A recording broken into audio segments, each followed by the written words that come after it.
Hold on. Go. Welcome to the 5-9 Gaming Podcast for Genshin Impact. This will be our first installment in a weekly series we dive in depth into what's coming to Genshin Impact and what's currently going down in our community. Today's episode will be focused on our first week experience, general impressions of the game, and what's leaked for patch 1.1. Before we go any further, let's go ahead and introduce ourselves. My name is Professor Sensei, but usually I go by Profson. I stream daily on Twitch. Today I have with me Hydros. Yo, what's going on, everybody? My name is Hydros, do Dokkan, Genshin, all that sort of good stuff. We have Gaileret. Oh, I hope I said that right. Gale, it's just Gale, but hello everybody, how's everybody doing today? I play too many gachas for my own good, and Genshin's just another one to be added to the list. And we have Nastarachi. What's going on, everybody? I'm eating right now, so I sound like a fool, but I'm a big-time action and RPG gamer, so this game was a shoo-in. Hope y'all are doing great this evening. All right, so let's get into it. Gale, Hydros, Nas, how was your first week in Genshin Impact? Just to take the floor, not to steal it away from anybody, but I was unexpectedly surprised by this game. Generally, I do not like anime games where I have no familiar background of knowing like the characters or anything. Like, of course, we all love Dragon Ball. It's been there our whole lives. And, you know, those games are very easy to get into. But when I was looking at this game, I was like, I don't know any of these characters. I don't know any of the lore. Like, why should I care? And since I started playing, it's been a complete 180. Like, the game has really, really shocked and impressed me. And I've been thoroughly enjoying it. I don't know how about y'all? Well, I know you're from beta, Gale, but has anything really changed for you, or how are you enjoying it?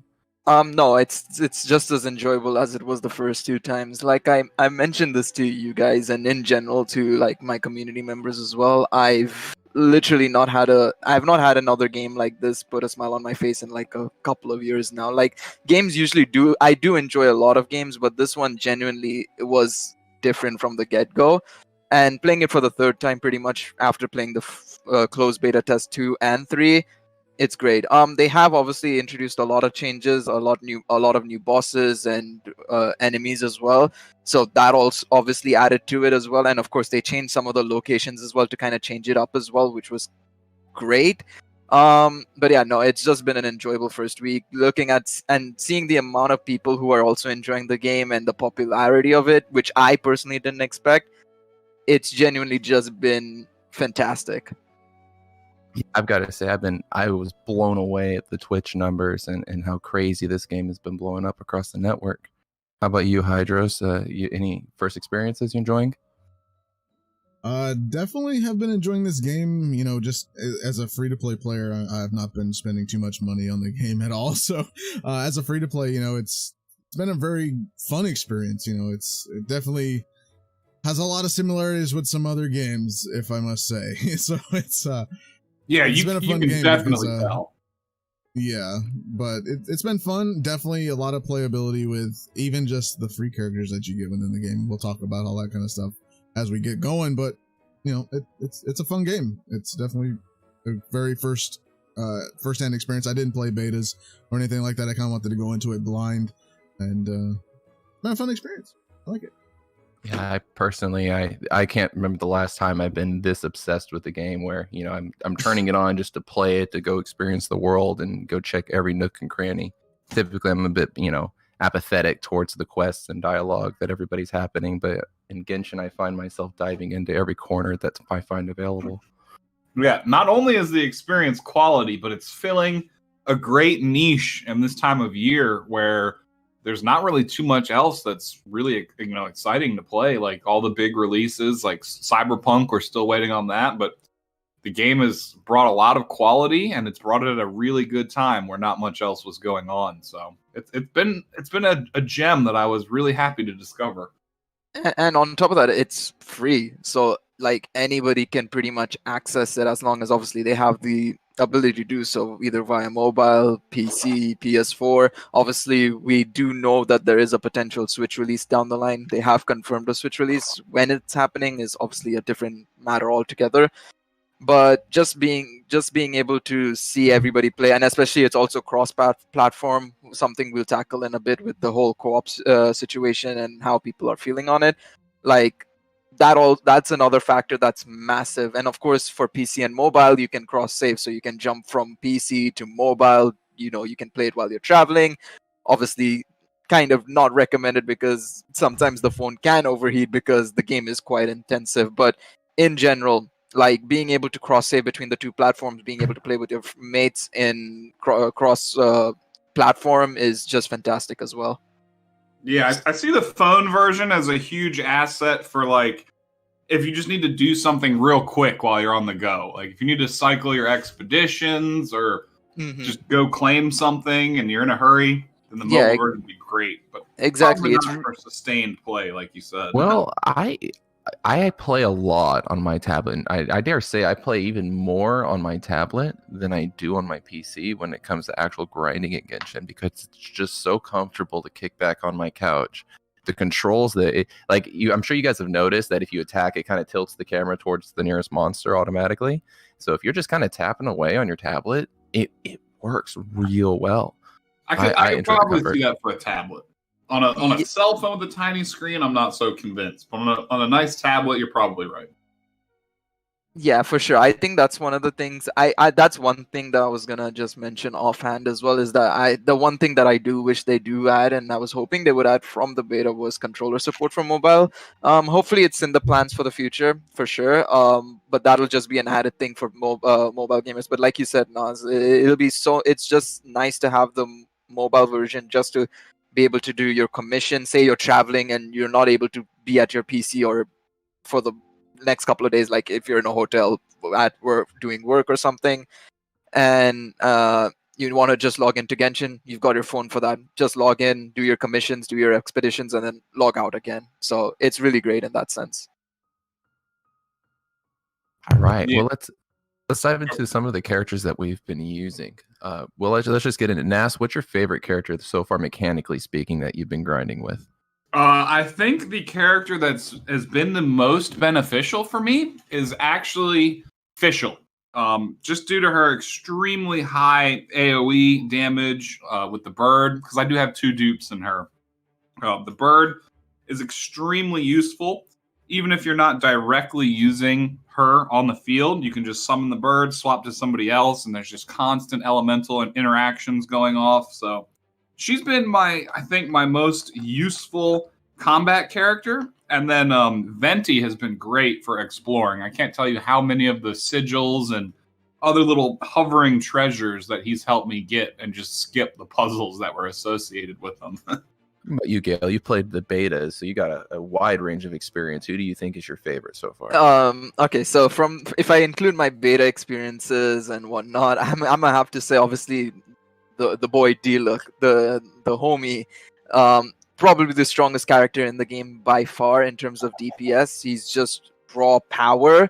But if I were to also add on other units that are quite underrated, I'd say the Traveler himself. Obviously I'll add on to Fischl and in just a second, but I'll start off with the Traveler. The Traveler himself has such he's just like a mini Venti basically, in that sense of with his animo skills you can cause crazy elemental reactions, move the enemies away, or well, not all enemies away, but just the smaller enemies. They're you can push them away so you can get some space to heal up and whatnot. So the character that you get basically at the start of the game, which is yourself, is fantastic off jump. That's easily one of the better characters to get. But yeah, adding on to Fischl, like, it's crazy to see how a 4-star character is so good, but another character that goes well hand in hand with Fischl is another character that you get for free by just doing the Spiral Abyss, and that is Xiangling. Xiangling is so good, especially with her mini doll / teddy bear, which spouts fire, so you can get that fire reaction going. Then, of course, her ultimate, which basically gives you like a small spread of fire around you, which basically does AoE damage effectively. Pairing up both Fischl and Xiangling together leads to some crazy combos. You can literally take down big enemies that are basically boss level in just matter of seconds because of that reaction. So those are two characters that I would point out apart from D-Look as well. It's funny you say that. My team was D-Look plus Official and I can't say her name correctly, but the girl that summons the tornado and the panda. Yeah, Xiangling. I just call her Xiangling. Even I don't know if I pronounce her name right, to be honest. Hey, Actually using a similar build and leveling Zhang Ling right now at the same time, so I can not only get the double fire from D-Look and Zhang Ling, but those elemental reactions that you're talking about. oh yeah, the damage is off the hook. It's very important, and this is the first tip I think we're gonna give to everybody. Make sure your characters can react with elements, because that's where your damage comes from. Like, your raw normal attacks can do some decent damage if you obviously get the right weapons, and if you build your characters correctly with the right artifacts. But your early damage that you get from obviously starting the game and you're just getting into it, the combinations that you can learn, like water plus fire vaporizes, water plus electric conductor, you kind of these reactions are very important early game especially, and even late game it becomes just as important, but early game especially, it's very, very important. You kind of figure out what reaction does what, or what element reacts with what. Sorry. All right, Hydrus. What about you, man? What's your favorite? So far I've been actually really enjoying Razor. He's just a 4-star character, but his damage output so far for me has been incredibly insane, especially using him in combination with characters like Amber, using the fire arrow and the exploding little teddy bear. So a little decoy, throw out the decoy, it explodes. Coming in with Razor doing his E elemental attack and just getting the overload damage and stuff like that on, especially the big boys, is just insane to actually deal with that as well. Probably definitely one of my favorite characters I've been using. He's definitely on every one of my teams that I've currently been using alongside, as well as Lisa, who, is the main waifu of my team, but also definitely her main ability definitely comes in handy with, damaging enemies over time, especially when you swap to her and then swap to Amber, or let's say Zhang Ling as well. When you use her teddy bear and it just spits fire and just all the electro and overload damage going on with them too. Yeah, awesome. Well, we've seen that Genshin Impact have some massive success across the market right now, and we see it just crushing some numbers on Twitch. Do we think it's going to keep this up, or do you think it's just hype? That's just kind of open for everybody. I think it's gonna keep. I think it's gonna keep a certain percentage of it. I think some of the more casual fans might fall off, like when stuff like Cyberpunk and stuff comes out. But I think that this is one of the best opportunities for a gacha game to be mainstream that we've seen in quite a long time. No, for sure. I have to agree with you. You see people like Gigak and, some of the bigger names of both the anime community and in general just other parts of the gaming community coming and playing the game. Like, I remember, I think it was on the second day I was in VC with some mates, and I decided to go on Twitch and see the numbers, and it was just ridiculous. Like, we had like 110,000, 120,000 viewers. But yeah, no, adding on, I think definitely they'll keep a certain percentage. I definitely think, a lot of people in the gacha community especially, I think, will still play the game. It's just a matter of, I think, how they do their update schedule. I think especially, like, from what we know, 1.1 is obviously around the corner, which is crazy stuff, especially with some of the stuff that's been leaked. If they can keep that, and as a result, keep everybody's in the grasp of their hand, there's places this game can go for sure. Yeah, I think it's been incredibly fun. I think that a lot of my concerns for its success comes from people's frustration with the gacha mechanics. However, I do find that all the free-to-play characters are extremely well done. They feel you could have said they were a 5-star and fooled me. You just switched them right around. You know what I mean? So for sure. I think that will keep a lot of people in that are frustrated with the wanting to pull the 5-star shiny character. That otherwise. I mean, if you look at, sorry, I'll just finish this point quickly. I mean, if you see, like, jumping off your point of the 4 stars mixing with the 5 stars, I mean, if you see tier list, you'll see people like Barbara, Official, even the Traveler mixing in with some of the big names of the 5 stars as well. They're right up there in the S and A tiers. Like, you don't really need to summon on this game as much as some people may say. It's genuinely you.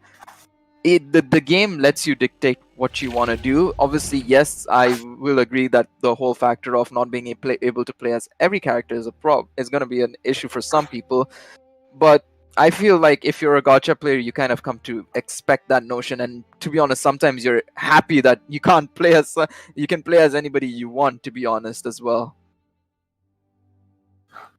All right. Well, let's talk about the big topic on everybody's mind today. It's probably patch 1.1. Do we think it's going to be a good or bad update? And are we generally assuming that leak we saw is accurate, or do we not really know? We're gonna take it for granted that it's real, or kind of assume that it could be. I mean, we've seen some pictures of some of the characters as well, in terms of like their banner pictures, or like their when you summon them and you see the 5 stars and their elemental typing and stuff with Zhongli, Childe, and 2 other 4 stars. So the signs are pointing towards it being true. Obviously, as a gacha player, I think everybody knows to take leaks with a grain of salt anyway. So personally, I would recommend that everybody does take it with a very big grain of salt. But at the same time, I think it's safe to make an assumption that it is possible that this is the final 1.1 version that we're getting. So what do we think of the new cities and character leaks then? I mean, I'm all for it. I don't know. They leaked Ayake and the Earth guy, right? Those are the 2. Basically, what they leaked was Zhongli was the next limited banner, and Ayaka, who is a character from the next city, would be given to at least testers for free at rank 42. Those who test 1.1, the 1.1 version, of course. Okay. Which I The believe regions I think I'm the most excited about. Characters, I feel like I'm kind of confident where my team is at. And I've come to realize that this game is extremely balanced around preserving your resources for the proper situations. Like, you can't just go and willy-nilly level up everyone in your character box, because you're going to very quickly run out of money and the experience materials. So having more characters at a slower pace, or at I feel like I can ignore them a little bit more because I'm pretty happy with my team where it's at. But at the same time, like, I don't know, like they could do so much with this game. Like, there's so many cities we haven't gotten to yet. There's only 2 out of 8 that they've released so far. So I'm pretty excited for everything I read in those patch notes. There wasn't really too much negative stuff in there. The 8-player co-op mode seems really interesting also. The testing for 1.1 is actually currently going on, or that at least the initial gathering of players to test it is now over. Well, from inside information, from what I've heard, is that they have selected the people. Obviously, if you didn't get a Discord mention, assuming some of you may have applied for it from the official Discord. It does seem like they immediately chose the players that they wanted, and that they have started. I don't know if they've started testing, but yeah, as you said, the gathering, I'm like 99% sure it's been done and dusted, so they should be starting testing, and I assume a day or 2. My expectation is that the test will probably last another 2 to 3 weeks. So if we were to expect the update, I'd say end of October / beginning November is my best guess. Well, now that we're getting a little bit more in the details, they're going to be overhauling the gacha supposedly. We got some details on that? The pity mechanic was the main thing that I saw. Yeah, so just to give a quick rundown on how the gacha system is changing, and then we can obviously discuss whether it's a good thing or a bad thing. So what they're changing in terms of the gacha system now, obviously right now it costs you 1,600 Primo Gems to do 1 multi, and if you want to get to pity, which would allow you to get either any 5-star if you're doing it on the standard banner, and if you're doing it on the rate up banner, it has a 50% chance of being the rate up, or 50% chance of being a character or weapon, depending on if you're doing the character banner or weapon banner. And it would take you, as I mentioned, 9 multis to get there. What they're changing, or what it's supposedly changing to, is that a multi will give you a guaranteed 4-star bonding fate. The whole multi will be weapons, but at the end of the multi, they will give you a 4-star bonding fate. Now, this 4-star bonding fate can be used to select a character of your choice. So you can go and choose whatever character you want. And then after 5 multis, you will be given a 5-star bonding fate, which you can then use that bonding fate to go and choose a 5-star of your choice. The question is it going to be How good many is it or gonna take? bad? And that's the biggest point. How much bonding fate is each character going to take? So it'll I'm sure no a lot longer of be people are possible probably- to get lucky and pull the character then? The way it's phrased in that translation, it seems to be the case that you won't pull for the characters. Instead, you're pulling for these fates, which you can then use to buy the characters.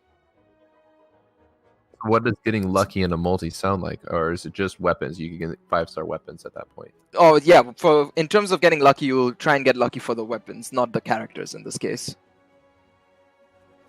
Makes me interested to see if maybe you can earn bonding fates another way, or if it's just going to be strictly summons.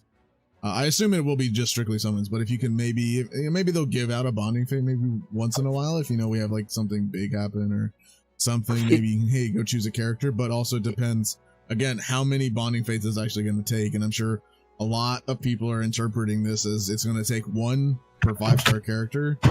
And I'm just going to say, I'm just trying to get this out now that it might not actually be that. So we don't actually know.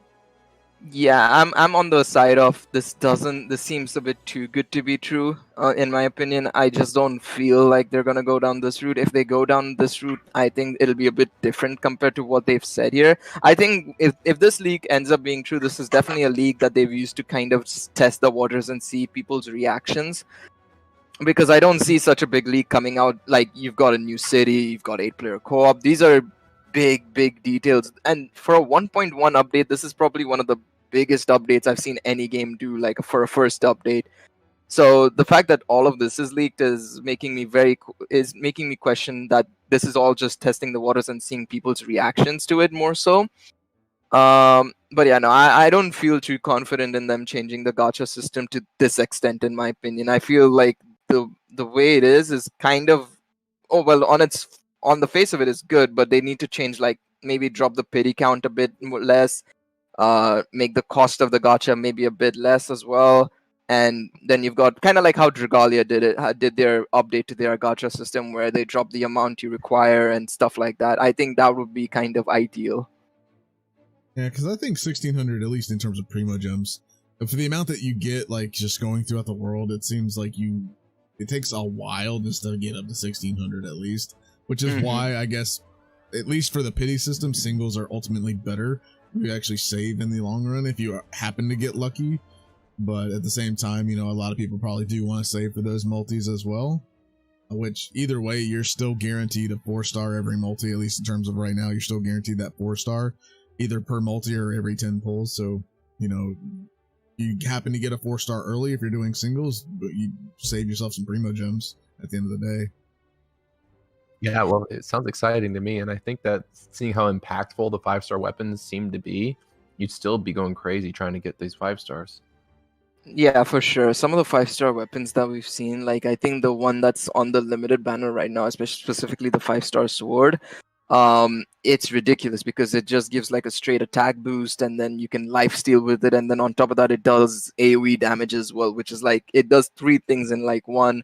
Then you've got the battle pass weapon that I know we were just discussing before the podcast, Prof, which was the bow, which generates like cyclones, which can cause for a lot of mayhem as well. So the weapons themselves can lead to some crazy fun if you really wanted it to be that way. Another thing, returning to the gacha, is that I was kind of just thinking about it. Even though you're getting the bonding fates, I wonder if they'll actually still put characters on the banner, at least 5-star wise, so you could actually eventually pull. But the pity system allows you to actually get a bonding fate instead of a character. They could have done it that way as well, where you can actually still summon for the character, and then if you hit pity, oh well, here's a bonding fate, here, save that and go get a character, so maybe you could do it that way as well. Yeah, we've there's not many been. different ways.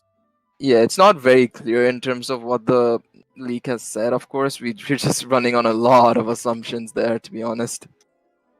Well, let's move on to one of the other big things on the league. Then we mentioned it, but the 8-player co-op, will it be too hectic? Will we get whole new maps, or is this going to be an adaptation? What is this going to be?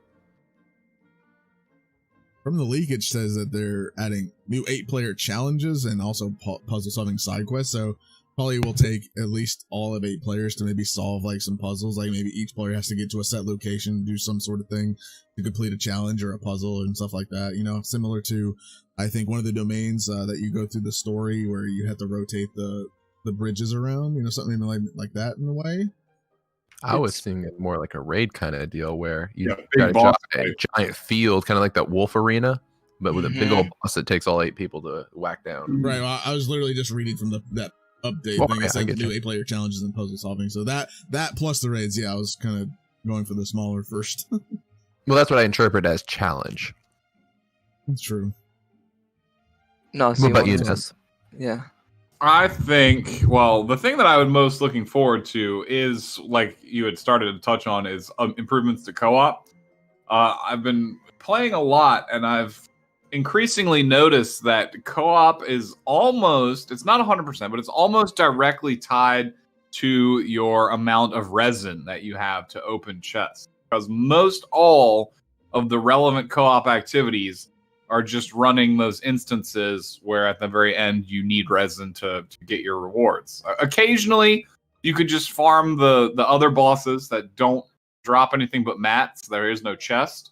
You could do that co-op a little bit, but those are really the only 2 activities that co-op affords. So I think that as much expansion and additional features that they're willing to add to co-op would be the thing that would excite me the most, as well as just generally expanding to the map. Like I've spent a lot of time just scrolling around the mini map, and it is, I don't know if this is directly related or not, but you can scroll like off the edge of the map and then it just keeps going and going and going. So they have a huge like unused template, like all that space for them to keep adding stuff in.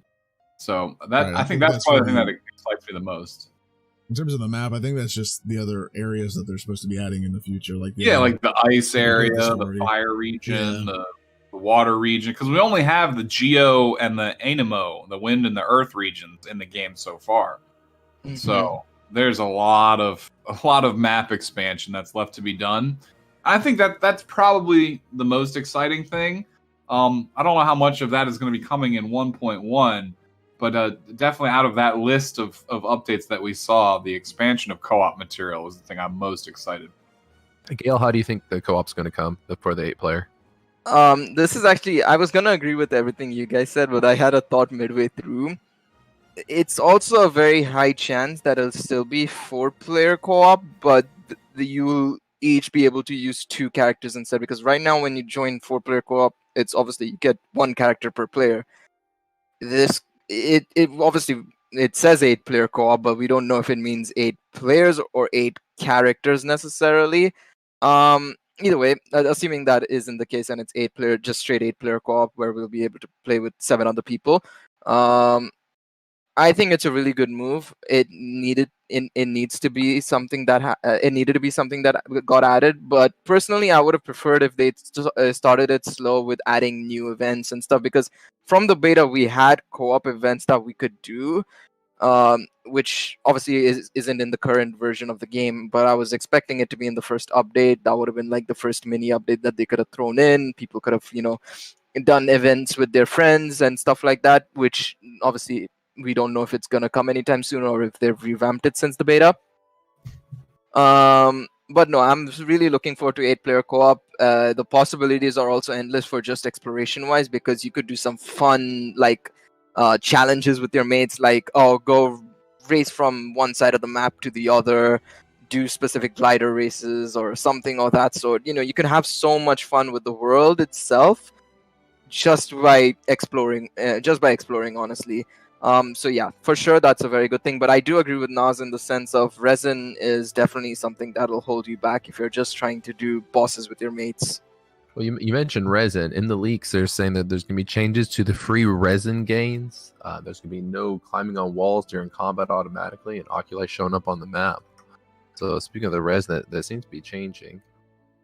I don't know if it's necessarily changing or that they're just saying they're giving us like what I heard it was 2 freebies we're gonna get throughout the day, one in the morning and one in the evening, where they just give us like a refresher of 60 resin. Yeah, it basically from the leak it says, I think it says like at 12 p.m. and 6 p.m. I'd assume I think this is based on the Chinese version, so these are the Chinese times. I assume for us it'll be obviously at our reset times and maybe 12 hours later or 6 hours later. I assume 12 hours later we'll get another set of resin, so it'll give you 60 resin for free in the morning and then another 60 in the evening for you to use, which is definitely a good addition, but I still feel that's not totally enough personally, because you end up going through so much, especially because blossoms and domains and stuff cost you 20, the middle bosses cost you 40, and then if you challenge the big bosses of Storm Terror or the Wolf boss, or Boreas I should say, it costs you 60, and that's basically half of your resin count gone effectively in those two bosses. I was going to agree with you that it is good that they're giving 60 away twice a day, but it also requires a lot of work on your part to balance your budget of stuff, because if you didn't play a few hours before they give it to you for free, then it's just wasted because it has nowhere to go in your capacity. So you have to actively make sure that you use up most of what you have before they go give it to you.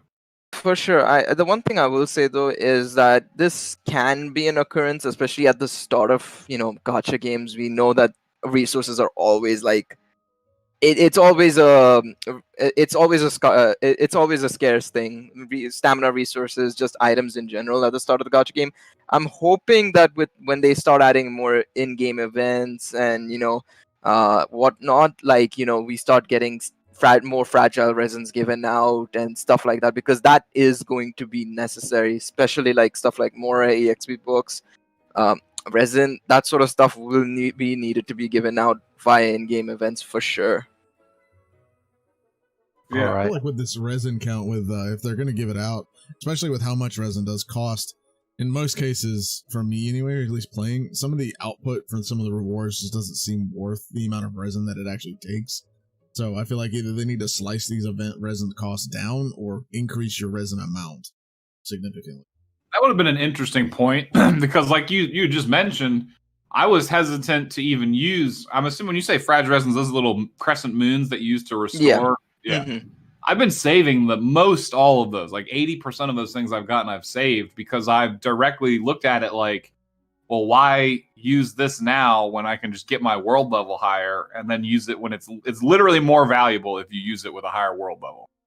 So you're kind of wasting it if you burn through all of your fragiles before you've got your world level up, because you're going to get worse drops at a lower world level. So it's partially why, even same like you said, it's not really worth it. It's why I haven't touched the artifact domains whatsoever, because especially between ranks 25 to 35, you're not getting any of the 4-star artifacts, which is what you want to try and get.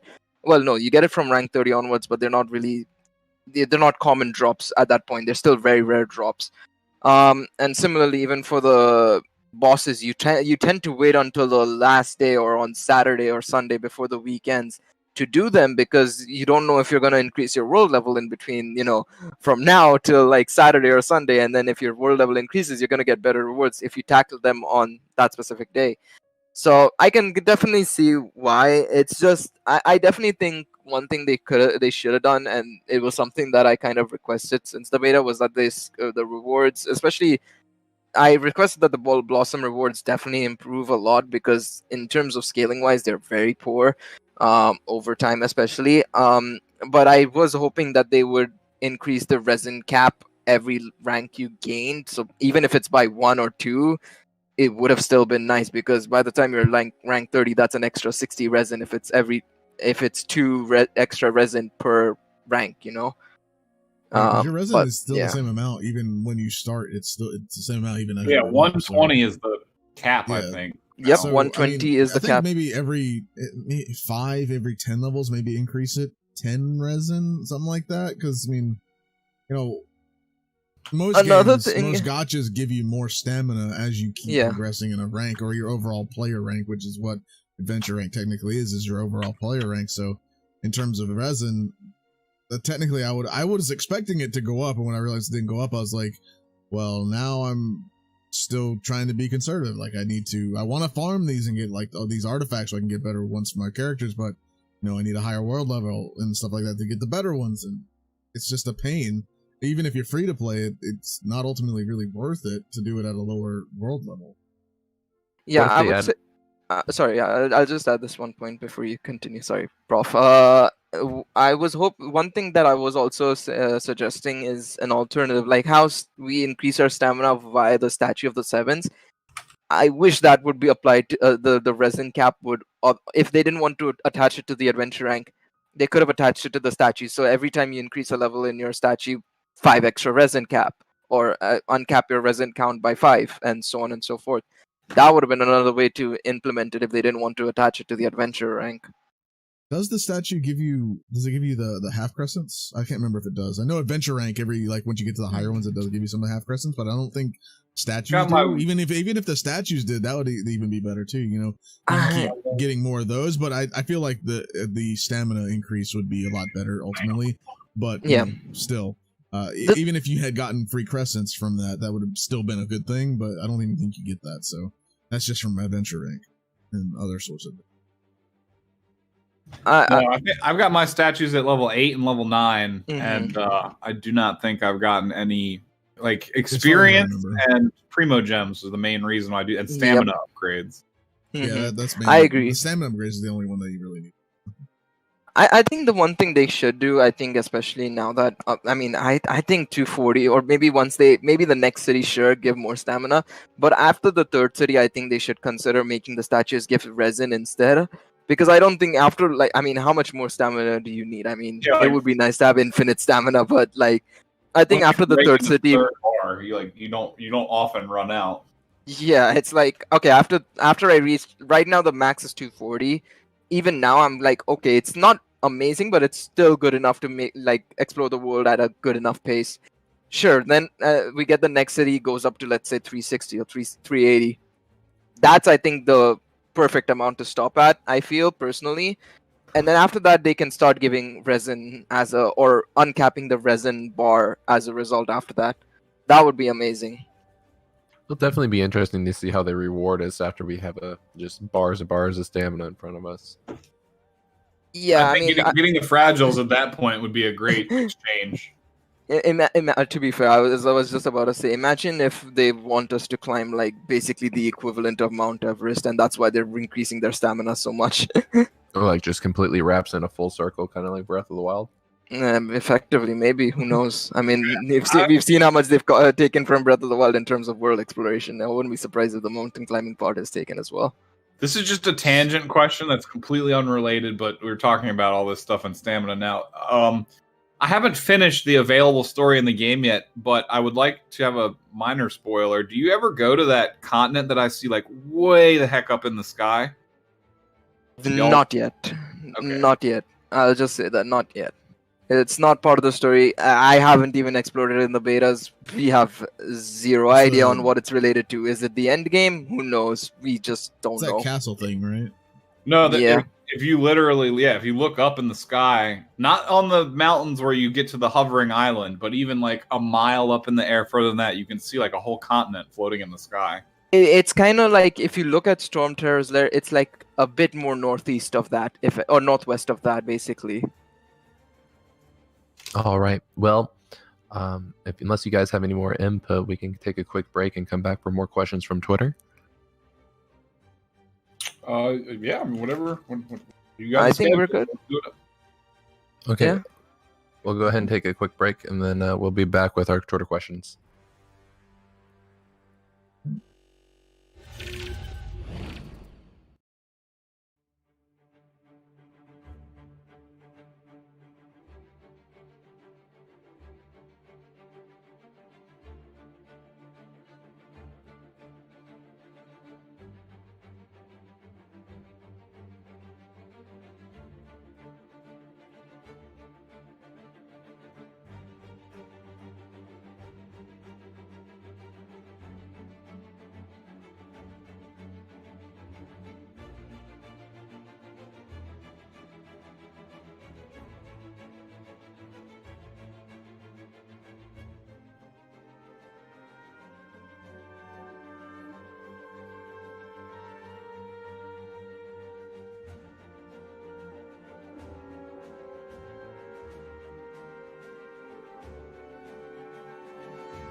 Hey guys, thanks for waiting. We're gonna get into our Twitter questions. Let's just, I guess, hop right into it. First Twitter question we get is from Fire Bulls. I guess Bolts. What character so far are your favorite in the story so far? So, what is your favorite character in the story? Let's go with you, Gail. Personally, I'd have to say it's this is story related. Okay, so I'd say probably honestly either Diluc or Jean easily. I mean, it's very basic, but I mean, if you play through one of Diluc's character stories, of course, you get that full cutscene. And not gonna lie, when the first time I saw it, I was like, yeah, that's sick. That is absolutely fantastic. That is literally like as if I was watching an anime. It was literally ripped out from an anime. So that gassed me up. So he's one of the top characters. Plus his Japanese V, of course, plays Giovanna, and I've heard, of course, how good he is in that. So definitely one of my top characters. And Jean's great as well. She's basically a Saber / Violet Evergarden mix. So thumbs up from my end. What about you, Hydras? Who you enjoy? My favorite character to play is so far Razor, and again, the story. Oh, story wise, definitely Lisa. Like I said, like the innuendos that she does throughout the game, and like through the story, is actually really funny, and it's great to see. Plus, she's just like. Did you play her? Where you pretty much take her out on a date? Yeah, I did. we do those things. Yeah, what about you, Nas? I have to agree with Gail. In terms of like story canon and being the least obnoxious character, Diluc is by far the best. He's kind of like got a Bruce Wayne vibe going on that I really appreciate. He's like rich, but also a very skilled fighter. Outside of him, I'm also going to expand on this to say my least favorite character. And that would either be probably Paimon, just because of her somewhat regular and obnoxious interruptions that are going on. And I don't know. There was a couple others that I really did not like too much. I think Bennett is probably one of my other least favorites, just because I don't know, I pulled him first, and I haven't actually seen him in the story yet. Also, Razor, the way he talks in broken sentences in the actual story, it's kind of troublesome. But I really like Diluc. And Jean as well. She reminds me a lot of like one of the holy knights from Seven Deadly Sins almost, or something like that. So she's been pretty dope also in the story. Well, they've taken from a lot of other games. It wouldn't surprise me if they took from Seven Deadly too. I mean, hey, also Paimon's emergency food. It's fine. Don't worry. It's all good. Resources, rations. That's fine. I just want a scene where she's actually on the like cooker somewhere, just like prepped. I think there is a picture that I think somebody literally drew a comic art of the traveler cooking Paimon in a pod. It's hilarious. Oh, I need to see that then. Yeah, the Paimon burger. That's what I saw. I saw the one where she was just like she was acting as if she was taking a bath in the pod, but she's actually being cooked up. That's pretty great. Yeah, my personal favorite so far is Venti. I enjoy how he handled the harp or lute, whatever you want to call it, when he repaired it but didn't for them to put it back in the temple. And then I like how he handled the dragon situation, letting him choose how he wanted to end it instead of just overpowering him. I enjoyed his character, at least. I like Venti. Yeah, I actually like Venti a lot too, especially when you learn more about him. Like, I'm not a huge fan of bards most of the time, but he's got a little bit more of a in-depth backstory than what meets the eye, and that was pretty neat too. Yeah, I agree. I felt like they actually gave him a character, and he wasn't just as one-dimensional. I felt like the cook girl, we were talking about how we couldn't pronounce her name. That I played through her story and just kind of felt one-dimensional. She's kind of scatterbrained. You kind of collect materials as you're going through. The Venti's arc felt a little bit more compelling than I would expect from a gacha game. Let's go ahead and move on to the next question, though. This one's going to come from Chris Bed, and it's between I'm going to say this wrong, QUIQI It's Kiki. Kiki? Yeah, okay, Kiki and Okay, Kiki so or Chi-Chi, however you want yeah, to say it. Chi is the actual Chinese pronunciation. So it's yeah. Chi-Chi? So Dragon Ball. Yeah. Okay. Okay, Yeah, so basically between, use Dragon Ball. Yeah. between Chi-Chi and Barbara, who do you prefer for harder content? And let's pass that off to Gale. All right. It's hard to say between the two because I've never used the two in comparison. But if you are looking for a pure, just straight up healer, Barbara is a very much a go-to, especially since her constellation is a lot easier to get. Some of the stuff she gets on her constellation, where you can basically revive a character from the dead effectively, and so on and so forth, is really great. On the other hand, Chi-Chi's mobility, her smaller structure, obviously, and the ability to set cryo is really good for especially stuff like Electro, and especially if you're using Razor, because of the way Superconductor works, where it reduces the resistance of an enemy by 50%. It really can be great long term. Also, in terms of pure healing, obviously, Barbara is the way to go, especially with her ultimate, but Chi-Chi, on the other hand, does give much greater passive healing. So it's kind of like a 50-50, but I would say in the long run, Chi-Chi might be better. However, Barbara, most likely, pretty easily. yeah, but at the same time, like you said, Barbara is a lot easier to max out. And obviously, one more thing is, of course, in Spiralibus, you do need 2 teams. So you're probably going to run both anyways on different teams. But yeah, in the long run, if you're looking for your main team, I'd say Chi-Chi's probably the way to go. But Barbara is really close, especially with if you get her constellation up, which is more likelier than you getting Chi-Chi's constellation up. All right, well, I don't think either. Yeah, Yeah. I'm going to have to agree with him, but I don't have any experience with Chi-Chi. Hydros, have you been able to play her? I've watched a lot of No. gameplay of Chi-Chi, and she does a lot of damage swinging a sword around instead of a book user. And she attacks faster, and her abilities are better for syncing with most team builds. Barbara, however, just like you said, she's a healing god. Like I put her on my team, and I do the Dvalin fight on the world level 30 or world level 2 because almost level 30, and because of her, she just crushed it. I literally was able to fight Dvalin without leaving the platform that he ignites the floor on fire. Oh my god, yeah. She constantly lose health, but with Barbara on the team, she was keeping pace with those heals, and having her and just using the air currents, I just stayed on that platform and kicked his butt. So Barbara is definitely not to be slept on. Yep, for sure. In terms of Barbara, remember right now before the new patch update does come, remember that you can get a free one out of the bench rank 20, so that's a free healer for your team, especially if you're free to play. So definitely get Barbara. I have not personally had experience with Chi-Chi because I've not pulled her, and I've not played her, or I've not even seen videos on her, so I imagine she's still pretty good. But in terms of Barbara, I've used her quite a bit as a main healer on my team, and definitely using her ultimate and her passive melody healing definitely comes in handy a lot, especially in tandem with Razor, especially if you want to just get off a quick wet on a character and then switch to Razor and just use his Electro. It's very fun to do that. So I put the prototype weapon on her, and I feel like my Barbara just permanently has her ultimate ready.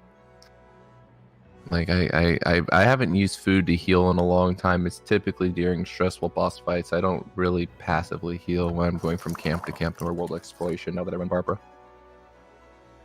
Yeah, it definitely cuts down on your food usage having a solid healer. And then like Gale had mentioned again, for the Spiraling Abyss, for the true endgame content, you need 2 separate builds. So having 2 healers is going to really help you out. Even if one of them's kind of an off healer, you at least need 2. I found in terms of Barbara, when you're putting a book on her, one of the coolest books I've used, especially again in tandem with Razor, is the Thrilling Tales of Dragon Slayer's book. It because when you switch Barbara out, you can switch to her healing, heal your Razor, and then when that book's passive also gives you an increased attack by 48% for 10 seconds. So it's incredibly useful, especially with it can be used on as well as Lisa, but in terms of Barbara, it's who I've used more. Very useful. I like the team theory and all the different builds in this game. I think are even more exciting than new characters and new gacha summons conceptually. Like Yeah, it's just the concepts that you can come up with is insane because like and it all comes down to the elemental reactions. As long as you can get some elemental reactions going, you can make some insane teams. Well, let's go ahead and get on to the next question. This one's going to come from Darren Smith. He asks, what makes Venti good? Because he doesn't really do anything for me. Well, I've been using him all the time, and we were just talking about elemental reactions. He pretty much pulls all the monsters to one location, does a ton of damage, and I personally use Dillick or however you say his name, and set it on fire and slap everything in the center. So he's kind of a grouping for me. Plus, he seems to be the king of world exploration. You can just go anywhere with this guy. What about you, Gale? No, for sure. Venti's. I personally had very, very big doubts on Venti when I first used him in the beta. Obviously, I've grown to like him a lot more. I'm not a fan of bow units in general because getting into the ranged mode or charging it up takes so much time. But as a support, Venti is next to none, arguably.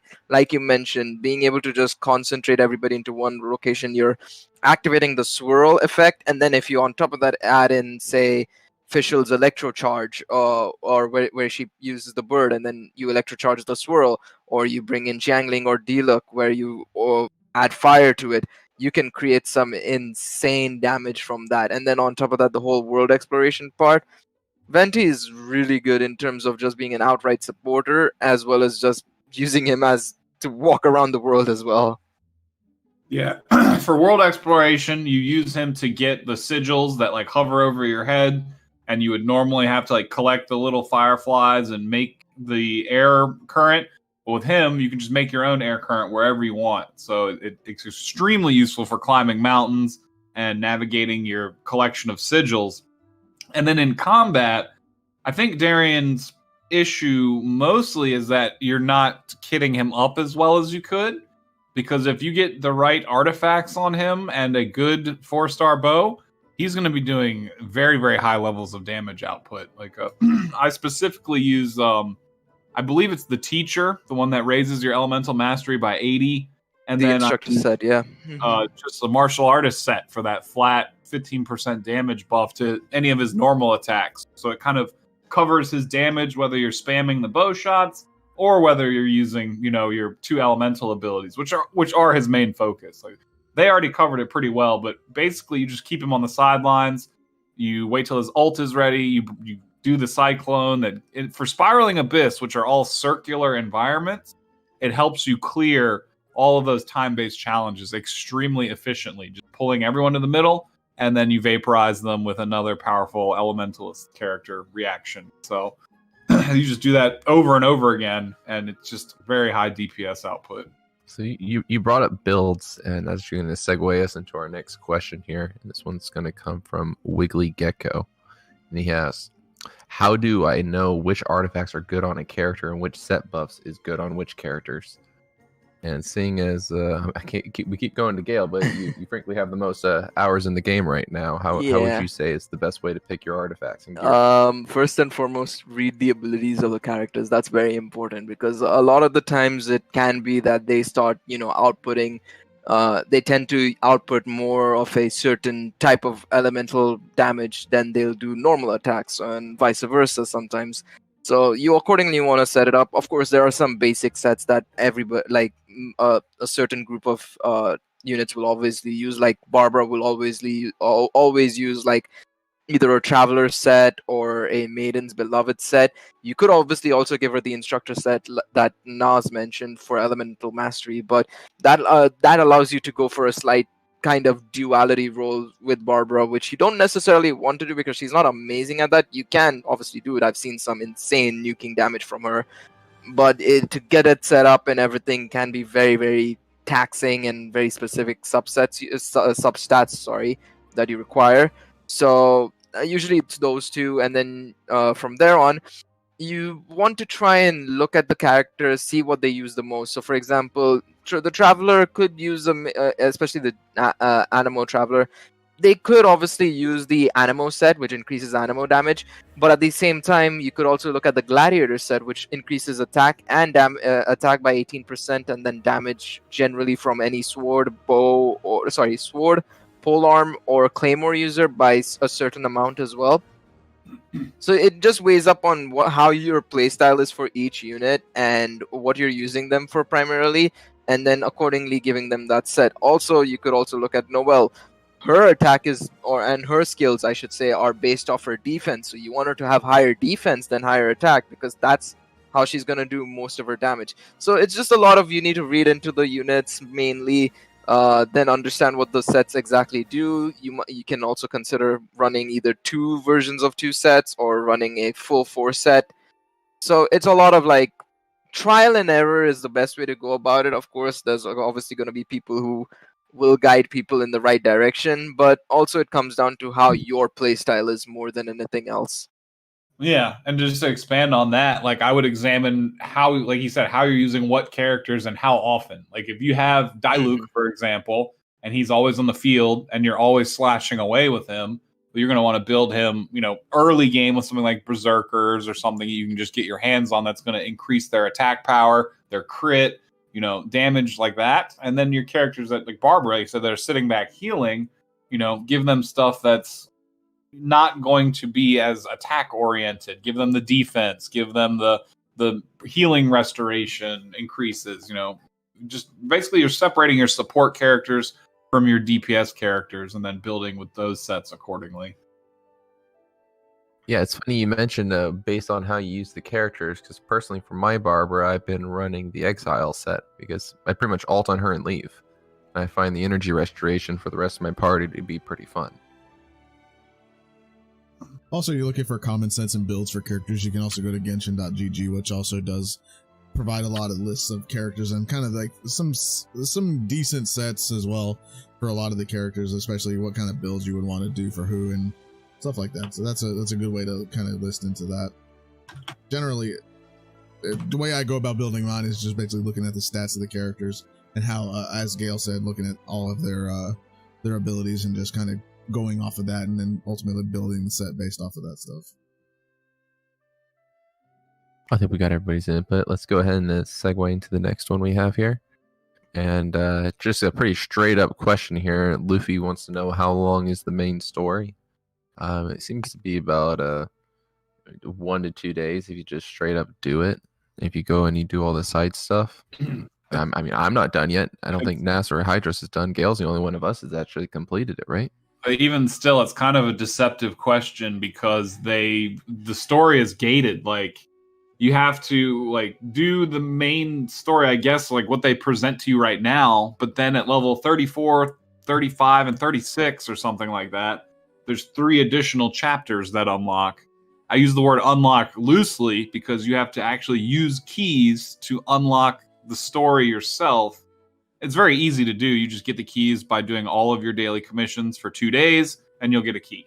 So as long as you're doing your dailies, you'll get the keys. But like, there's more story that I'm level gated that I can't even get to yet. So I don't even really know how to answer this question. Okay, I think I can do this the best of my capabilities. Right now, it goes up the main story. So the stories are subdivided, I guess the best word for that, into different types of stories. So the main story, which is of course traveling from city to city, uncovering the whole plot of where your siblings at, and so on and so forth, that is currently only at rank 29. That's where it stops for now. Obviously, if going back to the leak, we do know that it is going to be added. There's going to be more stuff to do in Leeway. There's going to be some more quests in Leeway before we travel to the next city in Inazuma, assuming the leak's true. So right now, you're partially halfway through the Leeway story. There's still another 5 to 6 cities to go. So there's still a lot of time and a lot more updates to go through before we get to the end of the game, or the end of the main story. But the other stories that Nas mentioned, they're more character-based stories. So these are like sort of interludes and stuff you can go and do on the side. So you can go and have a quest with revolving around Jean, have a quest revolving around Venti. Of course, we've had quests revolving around D-Look originally with the Dark Knight Heroes one. Then we had one with Lisa, we had one with Kea, Amber. So what I'm assuming is they're gonna have these interlude stories, trying, kind of mixing in with the main story, so that you can obviously get some easier ways to rank up as well, while also delving into the lore and backgrounds of some of these characters as well. I believe that pretty much sums it up. Unless you guys have more to add on to it, we can go to the next one. No, I think that the story in this game is something they're going to keep continuously adding to as the game continues to expand and we get more of the regions and cities. So I think right now the answer is pretty much what Gail said, but that's with a big to be determined underscore, because they're going to be adding a lot more. Right. I was basically going to say that because, again, there's a lot more regions that we have yet to add. So the story, even if you complete whatever's in the game right now, that's not the full story. It's not good. You're not going to be done with it just based off of these two regions.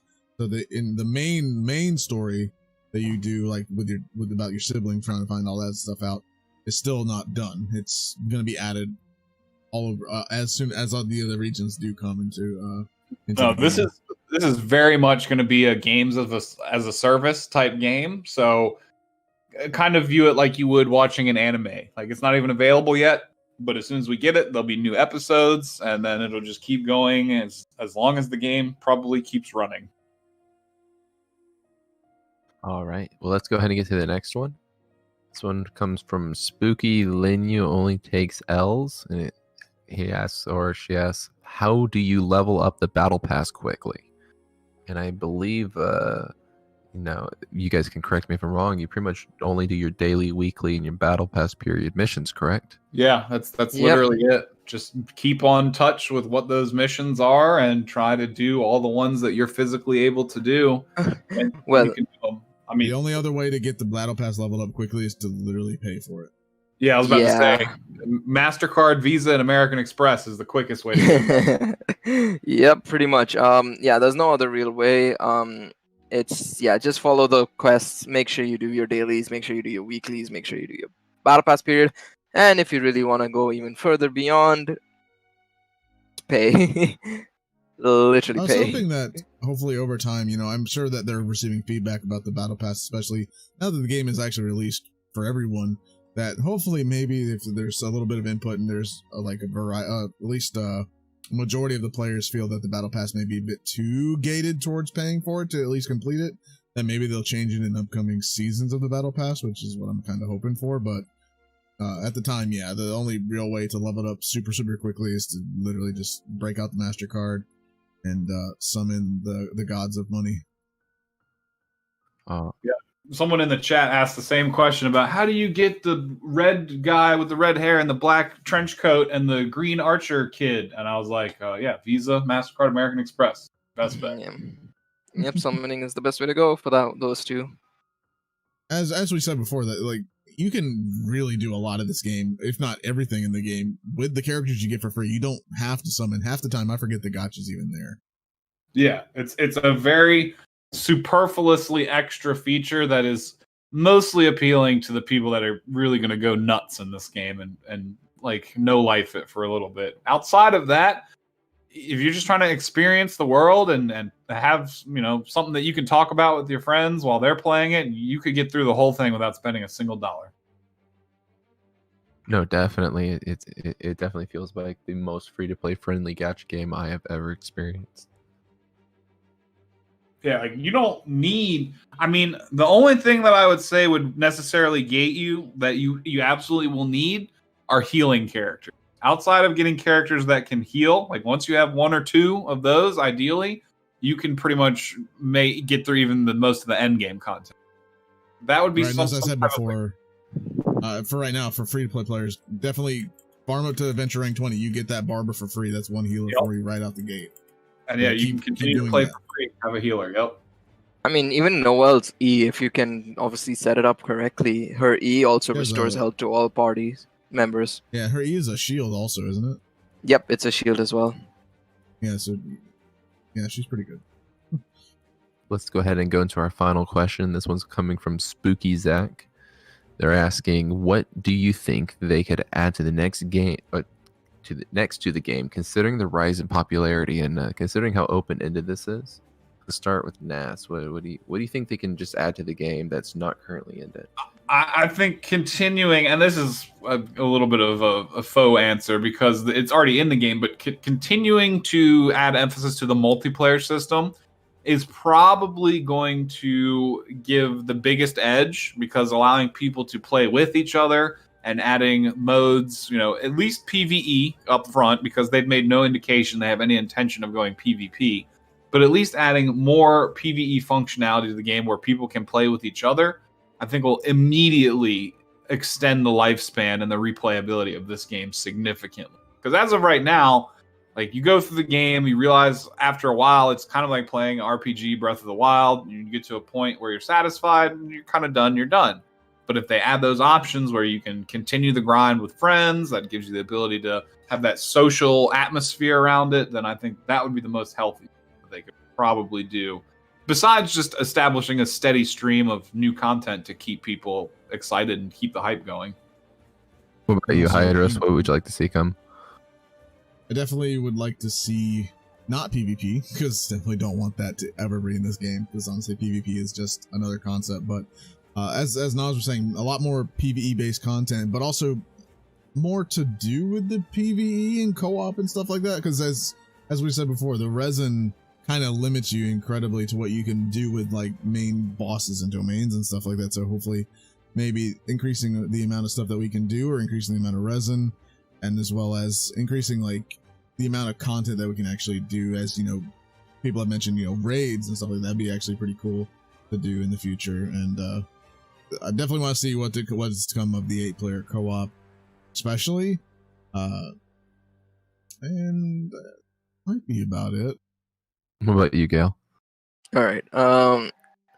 From a personal perspective, knowing obviously this is primarily a single player game, first and foremost, I'd like to see more in-game events first and foremost. I think that'll keep it like something to do in the game, be it, challenges or daily something to do with tasks or something like that. But if you're looking at the overall popularity, especially for the casual player, as mentioned by Hydros and Nas, co-op is very much priority. Specifically, raid bosses would be fantastic. I think it would just add an extra dimension as well to the already existing challenges we have already with the bosses. But raid bosses allow you to gain different types of materials and so on and so forth, and it just would allow something different, especially if they can keep the design of the boss fresh every single time. Yeah. It's also another thing that I would like to see a bit more of, maybe, is of course the I would say when it comes to co-op, like they've mentioned in the leak, puzzles and challenges in that sense, something to do with like solving a trick room, or somewhat of like setting up like a maze in the world or something, where you and your teammate obviously enter this challenge. You have to go through this maze, you face monsters along the way. If you go to a dead end, you get a monster, and so on and so forth, and do it in the fastest time. You might be put on a potential, if they do leaderboards in the future. If you're not doing PvP, please no PvP, by the way. If you're doing PvE leaderboards, which I hope they do in the future, that would be kind of nice as well.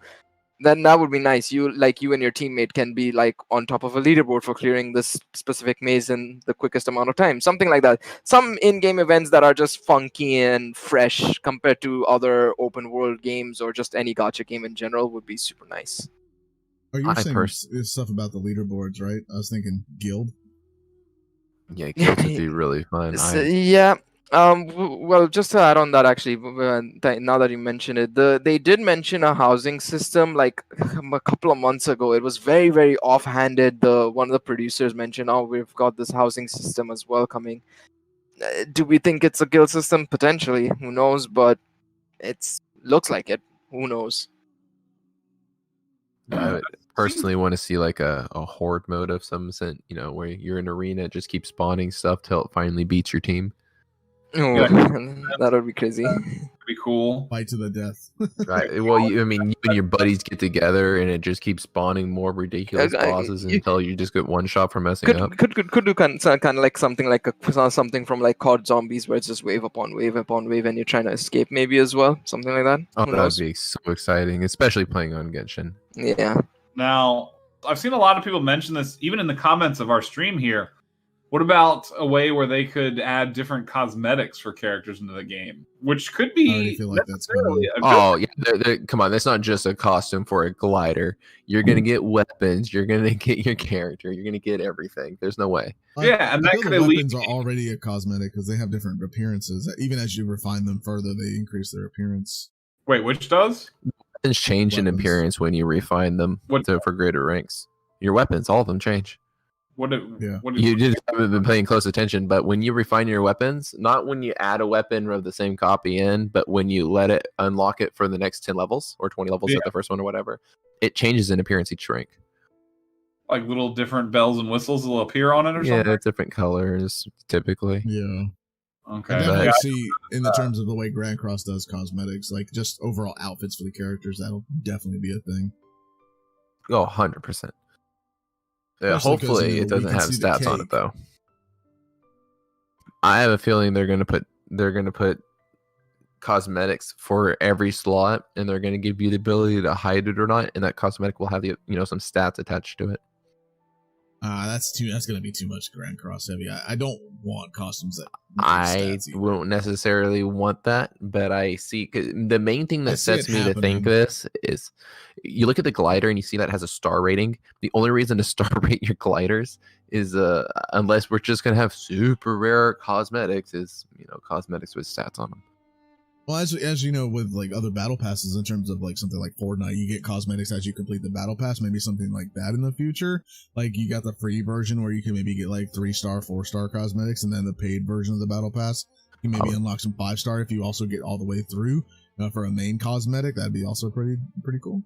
If they treat 5-star for the cosmetics as a trophy type deal, not as you get an extra 50 attack, then I will be thrilled, and I would love to have full 5-star just because it would say, hey, I won this tournament, or hey, I played in this event for the holiday season. Maybe like raid type cosmetics. Like if you complete like a certain specific raid, it's like the cosmetic is built like off of that boss or something like that, like a Storm Terror yeah. type Oh, yeah, of outfit. definitely. That'd be kind of cool.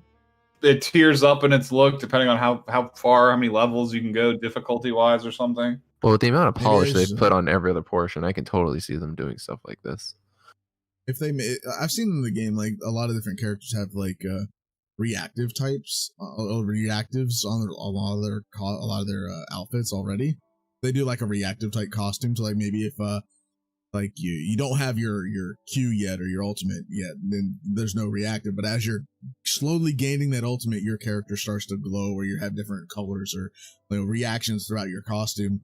Sort of like how Storm Terror, like if you have like the red, and then as you purify the crystal, it turns into like that green color, kind of like that sort of thing. That'd be kind of cool.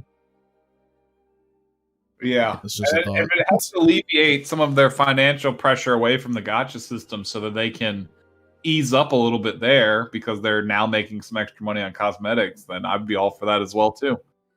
Yeah, it definitely would help expand definitely. the monetization even further if they go into costumes.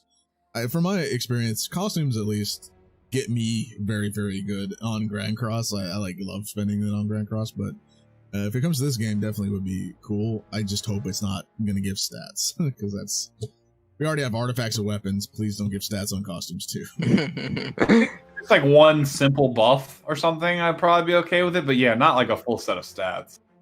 Maybe like a HP or defense buff, or Yeah, maybe just like elemental one thing mastery. that it does. Like or like Like halves maybe- your fall damage or something like that. Or Increases your amount of stamina that you have, because I know that each character has a set amount of like actual stamina that they actually have. So maybe increases that. something Or, like gives you like a food Or effect. just non-combat buffs, like your sprint consumes stamina slower. I guess that is still somewhat combat, but you know what I feel Or like. your cooldowns are Two buffs, quicker. but apply to just like one piece of gear cosmetic. Yeah, we'll have to see how feel they like- go with it. I feel like main stats like HP attack and stuff like that, we already have that kind of covered with artifacts and weapons, so we don't really need cosmetics to do that. Maybe again, like, you know, kind of like the side effects as we mentioned, like the stamina cooldown and stuff like that. That'd be a lot. I would enjoy that more than having to have a main stat buff costume, then, because it just puts you wouldn't actually need it, but you know you're gonna want it. Well, that's it for our Twitter questions. Is there anything else you guys want to add? Hope you guys enjoyed the game. Because Yeah, I want to start it's doing more and more content for it because things are picking up a lot. So if you guys are interested in A, the audience watching it, but B, y'all in here as well, trying to do guides and this and that or this or whatever streams, I'd totally be down. No, for sure. Yeah. You know, the game is relatively still new, so you know all we had really had to go with is our experience so far with the game. We have, you know, this new patch leak that supposedly is happening. It's not 100% confirmed, so we'll see as time goes on. I'm sure people who are in this closed testing are probably something's gonna leak. I have full confidence that something is probably gonna leak. oh, for sure, 100%. Something is gonna be confirmed or something, you know, from this leak that we have on, like, that we've already talked about. Something's probably gonna be confirmed, or like, hey, this isn't actually true, but this is true. So that's probably another thing that's gonna come from that. So we'll have a lot more to talk about, especially as events come and stuff like that as we progress the game further in its lifespan. Someone just mentioned something in the comments that'd be really cool is different mounts, like to get around fast. Like, yeah, I know fast travel is an option, but say you wanted to just do a little exploring, getting like some type of mount to get around. Well, here's I mean, Breath of the Wild, they have teleport points too, but they also have the horse and stuff like, and the motorcycle in the DLC, which they call it a horse, obviously, but stuff like that. Yeah, that'd be pretty cool. Maybe fly around on like on Fischl's bird. That'd be pretty cool. You know, Fischl has her bird that she could fly on throughout the map. Yeah, that Not could like just be a mount super high, but Yeah, that'd be pretty cool. Anyways, thank you everybody out for coming. Thanks everybody for coming out today. We will be doing this on a weekly basis at the same time. So I guess say goodbye to everybody. Oh, I'm playing a video. Yes, I do appreciate the audience, everyone that tuned in. Hopefully, we can continue to bring you.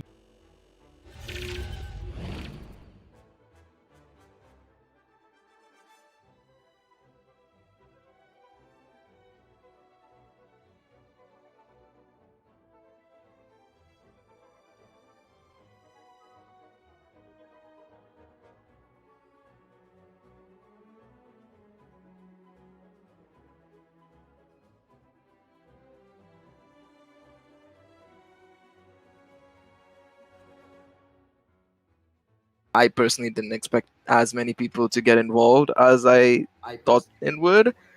But yeah, no, it's good to see it, and I hope to see you guys in the future weeks or covering potentially the 1.1 update and other stuff on the channel for sure. I think, did Nalar end the stream? No, I don't know if he's even here. I'm here. But okay. Well, we're still The live, stream by the way. ended Just saying, everyone halfway can still through what hear I you, was but saying, so don't. It's already over. oh, is it? Yeah, we're not live anymore. Oh, Are we?